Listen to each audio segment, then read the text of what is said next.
as if to say, not me, and Santa just shrugged. Only Clover lowered her head and did nothing.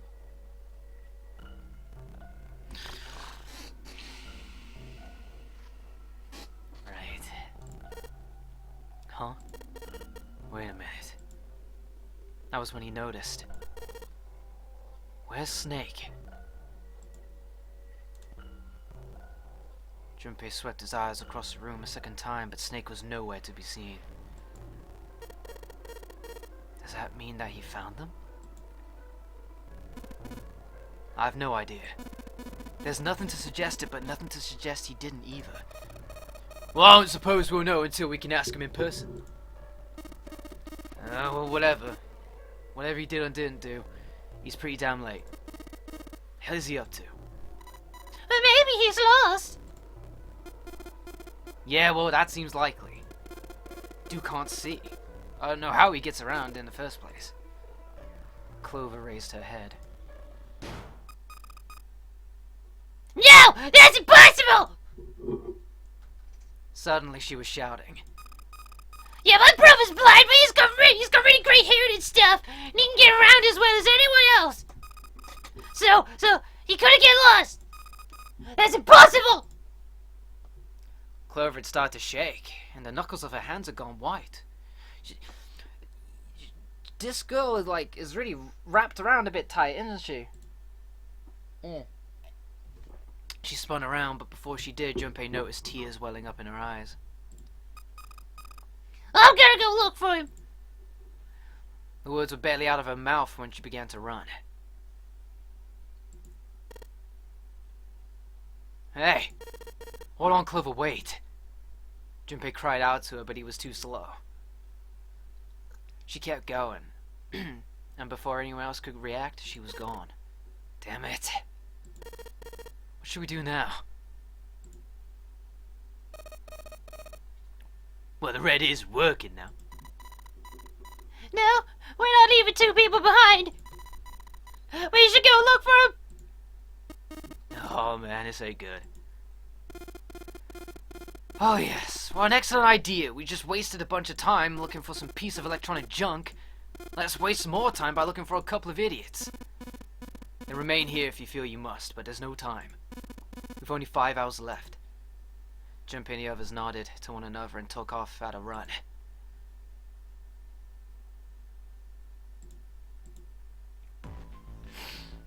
In front of the stairs that led to B deck, they decided to split up. They quickly assigned search areas and went their separate ways. Soon, only 2 of them were left. Those 2 were Junpei and June, who had been a few steps behind the others. Alright, we should go too. Oh wait, whoops. Yeah, let's go! but where should we start? Let's see.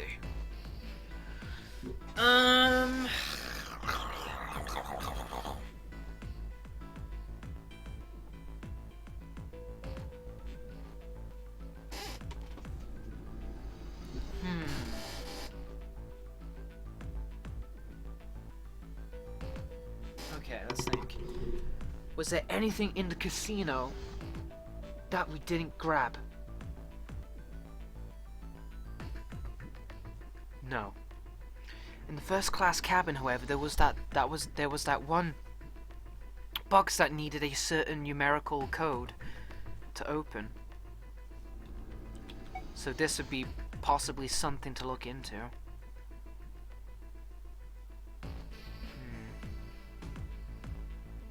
The hallway of all the rooms? I guess everyone else is going there. So I say we go here. What about the first class cabin on B deck? Alright, sounds good! They took off up the stairs at a run. Outside of first class cabin, they found Clover. She was standing in front of the wall. She was staring at a meaningless point on the wall, her eyes blank. Whoops. What should Junpei do? Well, I guess the natural thing to do would be to talk to her. Are you alright? He did his best to sound friendly, but Clover didn't respond. Look, I know you're really worried, but, he could think of no words to say that didn't sound hollow and fake. Junpei hesitated. Clover was so consumed by worry and fear that Junpei feared it would crush her. Her actions didn't surprise him. She had suddenly lost her brother, who she seemed to have who had been very close to. Lone! So lonely! Her voice was thin and barely audible. Lone! The hell? Lone! I said leave me alone! Suddenly she was screaming. You're so annoying! Just go away, leave me alone! Just looking at you guys pissing me off! Go away, okay? Just go somewhere else! Stop bothering me! What the fuck? Junpei was taken aback. Such anger and hate. June's eyes had gone wide with such surprise as well. Why are you still here? Do you hear me? Fine, forget it! If you're all gonna leave, then I'll just... Alright. Let's go, June. Yeah. Shit. They turned and left Clover. As they did, Junpei glanced over his shoulder to see Clover wiping tears from her face.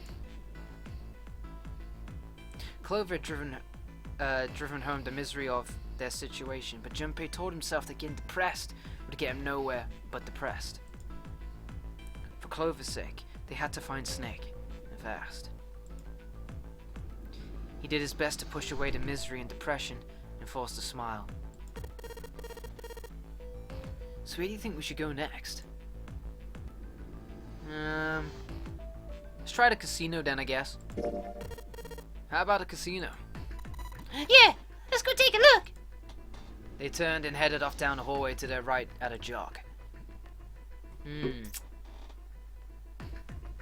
Before they knew it, they were there. So was Lotus. She was leaning against the wall, examining her nails. Hey, what do you think you're doing? She glanced up at him unimpressed. Isn't it obvious? I'm looking for Snake.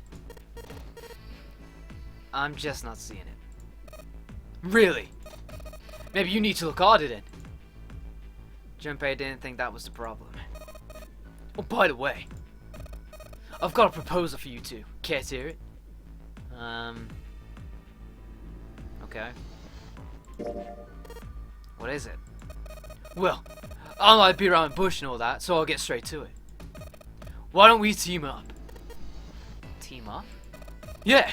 What? You need me to explain it to you? You stupid? Is that what you is? You stupid? I'm saying, why don't we go through a numbered door? Even if we wanted to, that's impossible. Why? Jumpy's bracelet number is 5 and mine is 6 and yours is 8. Our additional room would be 1. You're stupid! You're stupid! Or your big old titties! Or you're stupid!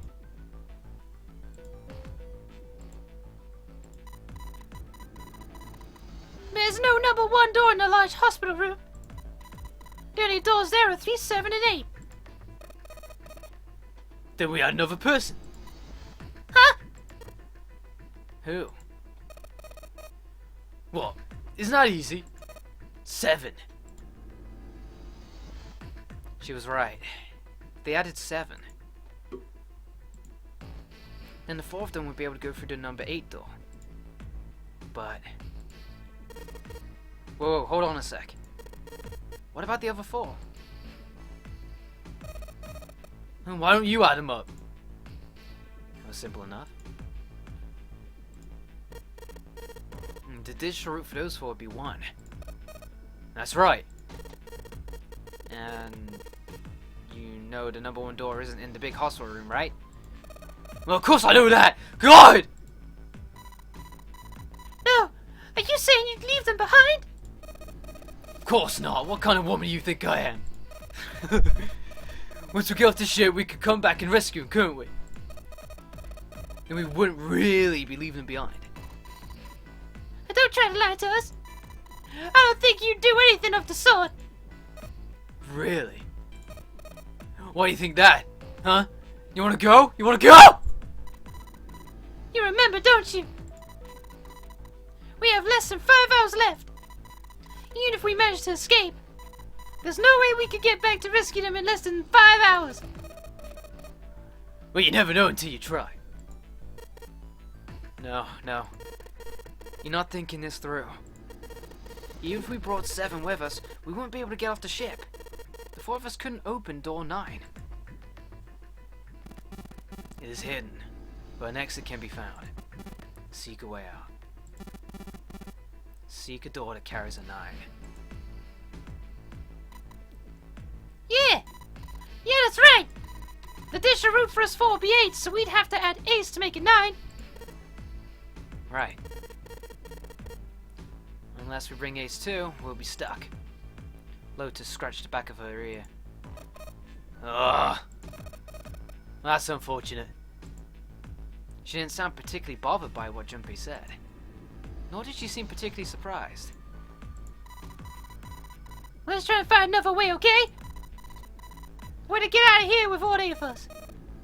That's impossible. You're stupid. You flat chased and you're stupid. You being serious? You are, aren't you? You're so stupid. You do know that only 5 people at most can go through one of the numbered doors, right? Right? The number 9 isn't gonna be an exception to that rule. Regardless, at least 3 people get left behind. You're right. That is true. The moment he said it, Junpei felt a chill run down his spine. It was true. How Lotus could remain cavalier about such a terrifying thing was beyond him. When he found the number 9, they would have to choose which 3 of them would die. Lotus's forehead furrowed. Do you think I could have a moment alone? There's some things I need to think about.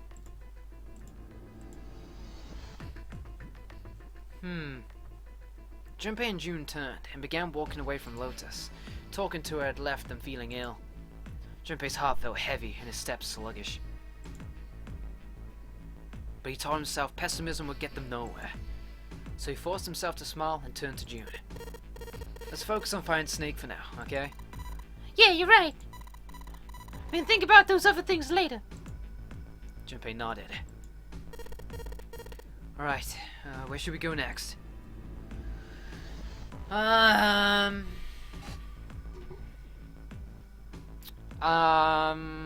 not gonna go to the first class cabin because we've already been there. Let's head to the hallway down with the rooms. Let's go back downstairs and check out the hallway of all the doors. They took her for the running down the stairs. Ahead of them, far down the hallway, they spotted Ace. Hey, Snake!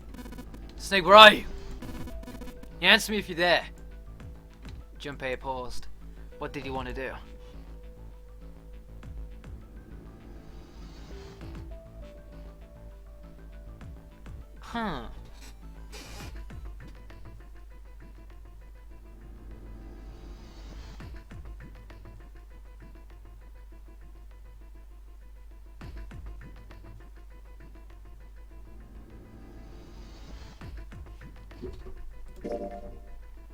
With June in tow, Junpei jogged up to Ace. Hearing their footsteps, he turned to greet them. Ah, hello there. Snake is, well, it's obvious, isn't it? I assume you haven't found him yet either. Junpei nodded. I really wonder where he could have gone. Well, wherever he's disappeared to, we must find him as quickly as we can, for Clover's sake. Right. June's face looked kind of enraptured. Trying to picture how you could express enrapture on your face. By the way, do you think Clover and Snake are really siblings? Why would you say that? Why would you say that? The question seems somehow odd to Junpei. Why? Well, it's obvious, isn't it?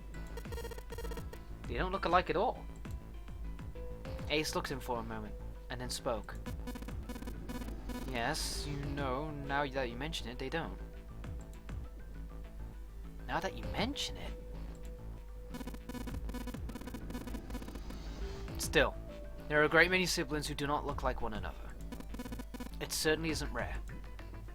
Junpei wasn't sure why, or even if he was seeing what he thought he was, but he could have sworn that Ace's face tightened as he spoke.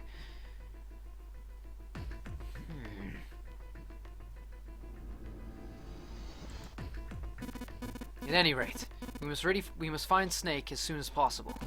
The clock is ticking. We can't afford to waste any time. Very well. Let's go back to the search, shall we? You can leave this area to me. Alright. Let's go, Jumpy. My name's not Jumpy! At June's urging, they left. Alright, let's head back to the place with the beds. They found themselves back at the stairs, but Junpei's mind was in turmoil. There was so much to think about, but it would have to be put aside for now. As Ace had said, finding Snake was their top priority. Junpei did his best to clear his mind. Alright, where should we go next? Why don't we go back to the big hospital room? Okay. Let's go then. They turned and headed back toward the large hospital room. On their way to the large hospital room, Junpei and June noticed Santa standing next to the number 3 door. Junpei paused. What should Junpei do?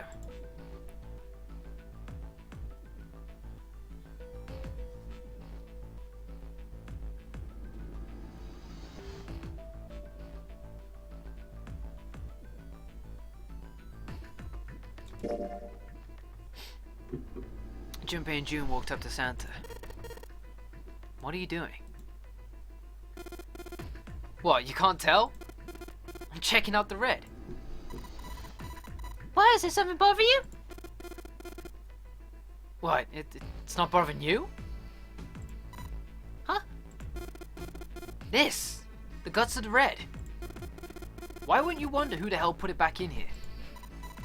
Yeah, that's true. And I'm curious too, but... Who do you think did it? Santa's eyes narrowed as he looked at June. She shook her head. I don't know. But what about you, Junpei? Who do you think fixed the thing for us?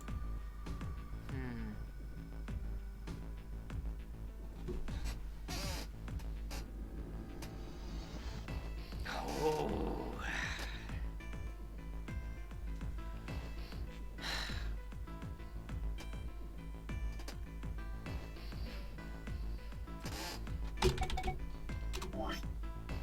Whoops.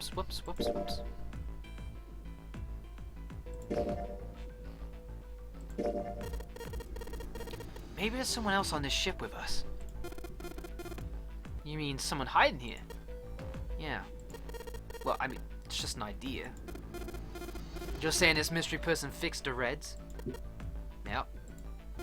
Why? That's, I don't know. Santa shoved his hands into his pockets and cracked his knuckles. It seems unlikely. Why? I don't know, just a feeling. Hard to believe Zero'd bring a secret 10th player. I mean, the name of the game is the nonary game, for Christ's sake. You know what nonary means, right? It means 9. No, that's not what I meant. I mean, more like someone who's been living here for a long time. Or someone who'd, like, stayed here. Seriously? That's even more ridiculous. Why do you think Zero would leave them alone? Junpei furrowed his brow. So in other words, one of us is the person who fixed the red? Santa grinned. Bingo. We have a winner. But if that's true, then the person who did it doesn't want the rest of us to know they fixed a red. Yeah. But why? I have no idea. Maybe if they come clean on that, it means we find out something else, something bad. Something bad? I don't know. But whatever it is, it's gotta be worth hiding.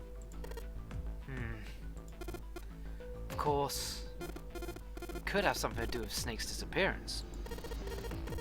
You think maybe they did something to Snake? It's not out of the question. Junpei stared at Santa. There was something about him that made Junpei wary. At first he assumed the other man wasn't terribly clever, But Junpei was beginning to think he would need to reevaluate that assessment. When Santa spoke again, his voice was quiet. Look, if you trust anybody in this game, you're gonna lose. You've got to be careful.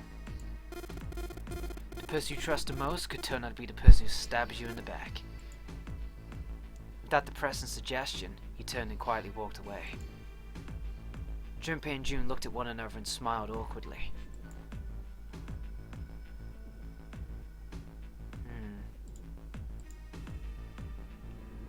Where would they go next? I guess we're finished searching.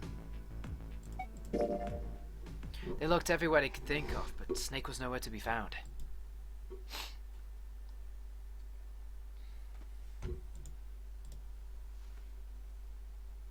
Lotus looked around at 6 frustrated faces and spoke. We can't keep looking for Snake. Wherever he is, it ain't here. We need to get moving. Junpei couldn't disagree with what she was saying.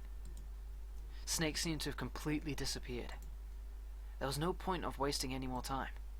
The others seemed to be having similar thoughts, but they stayed silent. Finally, Seven spoke. We don't got no choice. Lotus is right.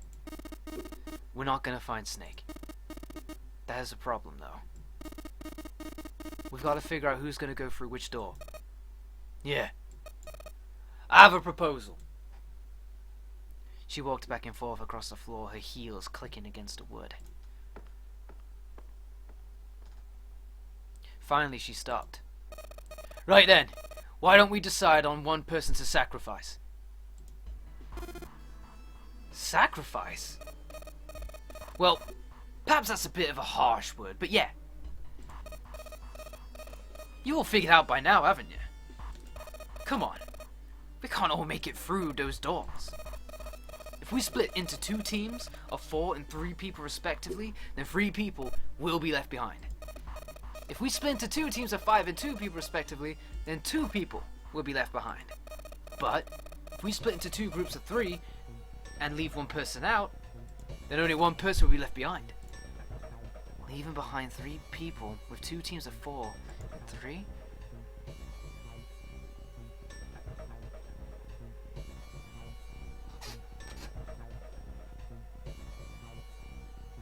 Oh man, I'm just trying to crunch these numbers. Additional root. Is she right? Okay, Lotus, me, and June add up to 8. Ace is 1. Then there's 7. And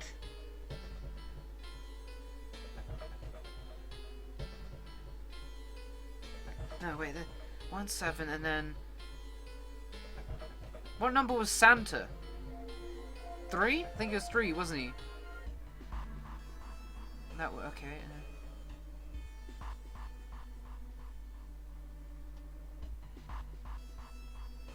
Oh man, I'm trying to think. Hold on. Leaving behind 3 people with 2 teams of 4 and 3.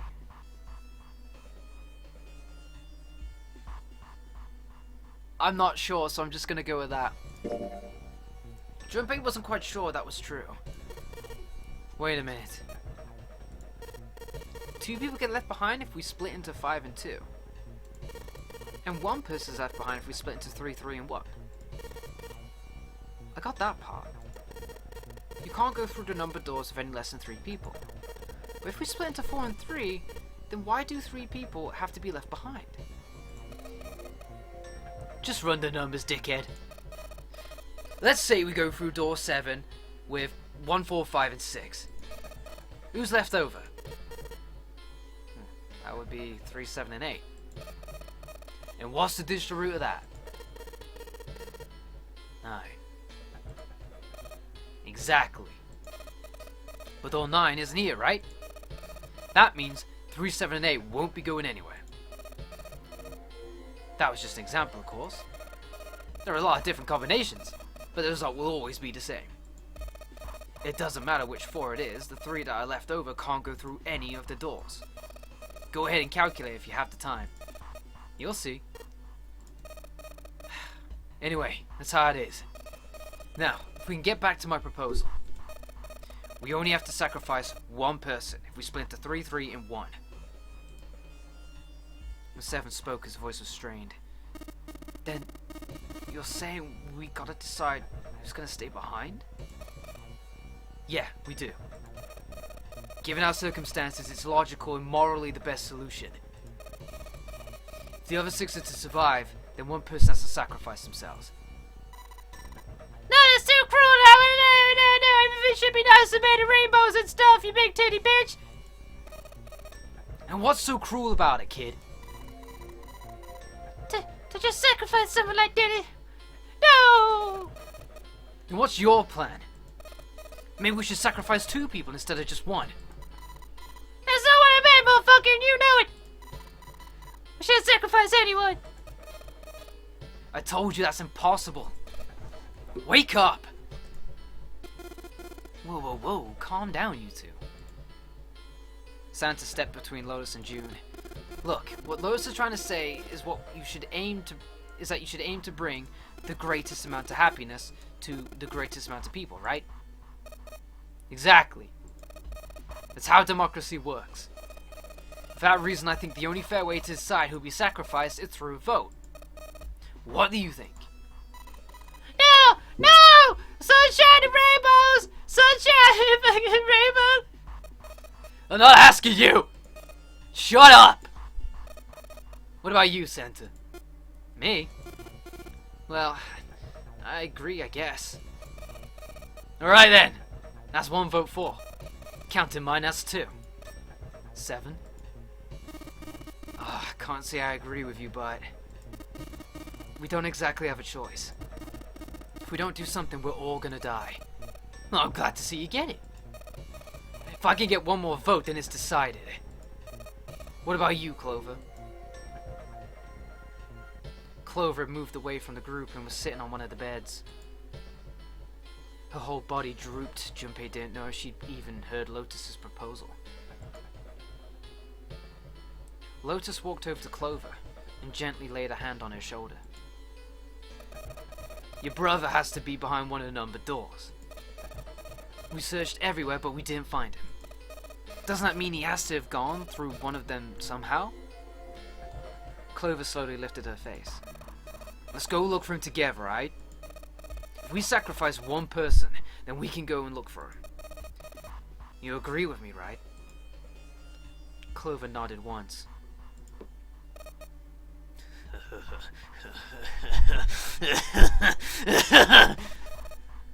The motion carries. Lotus spun around and walked toward Junpei. Now let's start a vote too. That won't be necessary. Ace had barely spoken for Lotus's entire speech, but everyone jumped a little. 6 pairs of eyes turned to look to him. He didn't seem to notice or even care. I will stay. That should solve our problem, yes?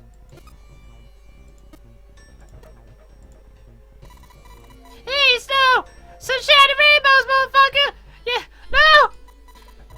You can't do that! That won't solve anything! June's voice shook and she looked around desperately for someone to agree with her. Ace simply looked at her. June, I'm afraid you may have misunderstood me. I said I would stay, but I never said I would sacrifice myself. Huh? I trust you, each and every one of you. I believe you'll come back for me. Whoa. There's optimistic and then there's just nuts. Those doors only go one way. You go in, you don't come out. If we go through 'em, you won't be able to return, correct? Well, yeah. True, but that will not be the case once you've escaped from the ship. What? Please, I beg you, once you've escaped, come back and rescue me. Ideally within the time limit Zero's given us. No, that's ridiculous. There's no way we could get back in time. Finally, Junpei could hold his tongue no longer. We've only got 5 hours left. We don't even know where the hell we are. How on earth are we gonna find someone to come and rescue you? Then perhaps you would prefer to stay instead of me. Or perhaps you'd be willing to leave June behind. Ace's voice was dignified and without a hint of cruelty or malice. Junpei had no rebuttal. You see, there's no other choice. Now I see we've come to our conclusion. Go on. Don't worry yourselves about me. Go quickly. Junpei stood frozen by indecision, unable to move. June bit her lip so hard that Junpei feared she would break the skin. Santa stood against a wall, calm and aloof. Seven tore his beanie from his head and turned it over anxiously in his hands. Only Clover stared at Ace with an expression Junpei was unable to decipher. Lotus's attitude, however, was different from the others. Marvelous! Fantastic! Excellent! Let's accept this kind offer then. She smiled, her eyes bright. Ace answered with a smile of his own. Good. I think this is the best for me. Perhaps I'll be able to take a nap. Perhaps it's my age, but I get tired so easily these days. As he spoke, Ace slowed himself down to the floor next to one of the beds.